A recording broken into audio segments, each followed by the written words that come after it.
Praise lord.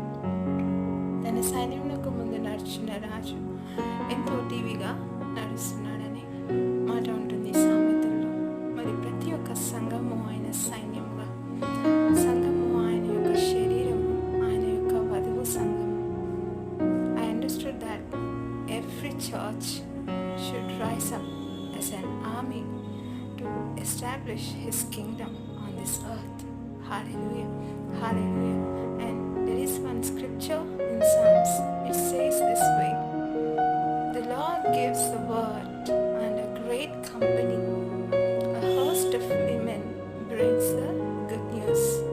యెహోవా మాట సెలవిచ్చుచున్నాడు, దాన్ని ప్రకటించే స్త్రీలు గొప్ప సైన్యముగా లేచుచున్నారు.